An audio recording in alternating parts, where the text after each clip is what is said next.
Hey, David Breslow back here with you, founder of MentalGolfCoaching.com and creator of the most unique mental game product on the market for golfers. The product is called Wired to Win, 21 days plus 7 laws equals playing your best golf.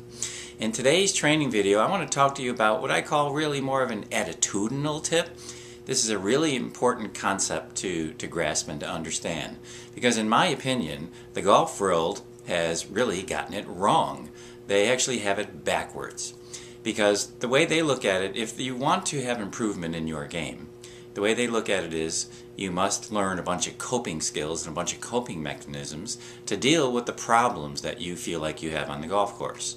And when I say problems, I am talking about things like lack of confidence, negativity, poor choice making, handling issues really poorly, or handling adversity badly, or whatever it is you may think is your problem on the golf course. I have a very interesting look at that. Most people think what I just mentioned are their problems, but think about this for a second. They're not really your problems, even though you might think they are.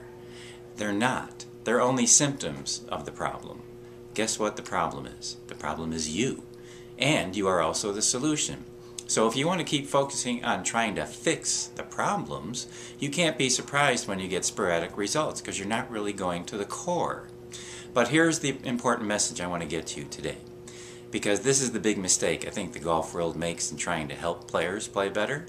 I said it before, they offer you coping mechanisms to deal with your problems.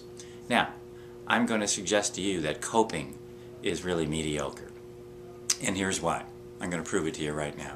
If you go to the dictionary and look up the word cope, look up the synonyms for the word cope, you're going to find things like to get by, to manage, to deal with, to handle, to struggle with, and my all-time favorite of all, my all-time favorite, to survive.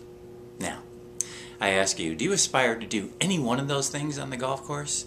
Do you really have it in your mind as a goal to handle things better, to deal with things better, to cope with things better, to survive around a golf? I mean, really think about it. It's kind of lame, isn't it?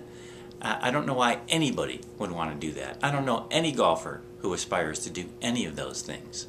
So I'm asking you to consider today that coping is not the way out.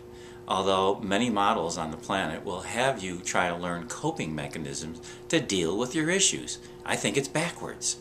Why don't you stop coping and start creating more of what you want? Because think about this. Golfers that I talk to are actually creating 85% of the things they're trying to cope with in the first place. So, why would you want to cope with things that you're already creating? Why not create something better, something different? And in the Wired to Win program, the 7 laws are actually helping you do exactly that. But for today's tip, I just want you to consider, this is an attitudinal thing now, I want you to consider how much time, money, and energy you're spending on trying to cope with things that you are creating in the first place. It's really a waste of your precious time. It really is. So Dave Breslow, MentalGolfCoaching.com, and I'll see you next time. Take care.